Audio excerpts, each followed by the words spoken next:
Good morning, guys. God damn it, I'm running late.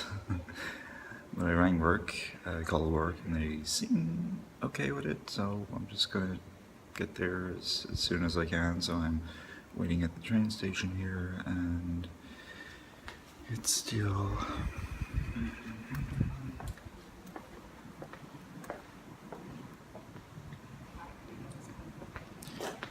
5 minutes until the train, which shouldn't be too bad. I guess I can get a tram when I get into the city. Get there a little bit faster. Weather isn't as pretty today. It's quite dull looking grey skies, which is not as nice, but at least it's not raining. That's the main thing. Ooh. Still got about 4 minutes left of the train. Yep, that one is definitely delayed. Hey there, guys. So it is much later on today. I've just come back from work, so it's like almost 9 p.m. now, and it was an okay day. Kind of didn't drag in, smooth sailing type of day. But something I forgot to mention earlier this morning. Oh my god! Last night I had one of the most terrifying and intense experiences of sleep paralysis. For those of you who don't know what sleep paralysis is, it's kind of when you're kind of half asleep, so the brain is still kind of awake, but the body not so much. And you experience this sensation of someone else in your room touching you, and it was almost as if I hallucinated someone putting their hands in my hair, and it was so freaky. It was terrifying.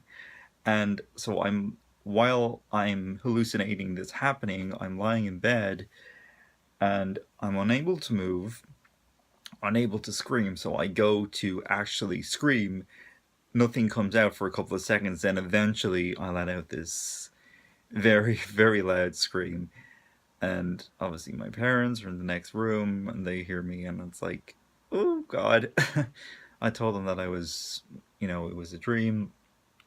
They're like, okay, okay, back to sleep. And then, today I explained, it was sleep paralysis, and even my sister was saying, oh yeah, I have a friend who goes through that. It is terrifying, and God, it really is. I've had it before, but not as intense. Previous times I've had it before, it kind of feels like someone is like pushing against me, which is kind of weird.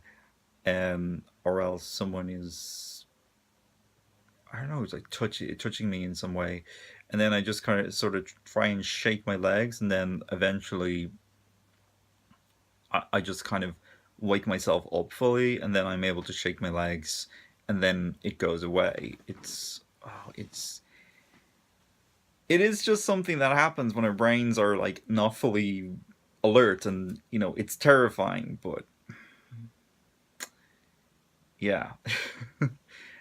I guess the lesson here is try to get more sleep and try not to be too tired when going to sleep, and go to bed early, and maybe sleep paralysis will not happen so as often. And it doesn't happen that often, it's just every once in a while.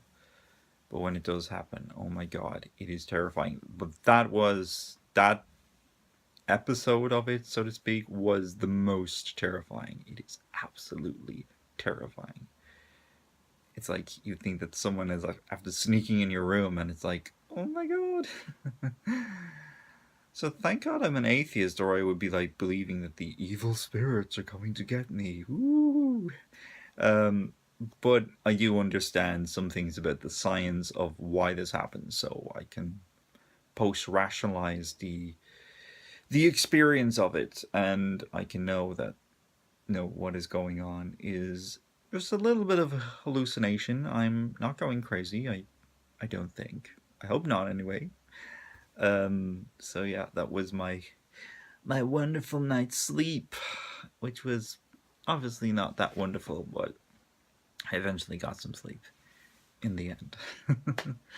So that was all good. Okay, guys, I may see you Well, later. I'm sitting in front of my computer trying to get iMovie working so that I can at least make some sort of reasonable intro for a week in the life. I seem to have got it on, and hopefully there should be enough there should be enough power and graphics still on this computer in order to make a very short intro. Like, it's only a 3-second intro, so hopefully it shouldn't crash after 3 seconds. Of course, it does take like freaking forever to load things on this thing, which makes it impossible to do a full video, hence which is the reason why I'm using an iPad to edit my videos. Okay, I'm going to give this a bash. This thing is so slow, you'd swear it was trying to launch a rocket into space. But I think I finally got an Illustrator up, so at least I can edit a graphic for this intro. And then import that into iMovie, and we will hopefully have something workable. One can hope. No, I think it's probably going to be fine.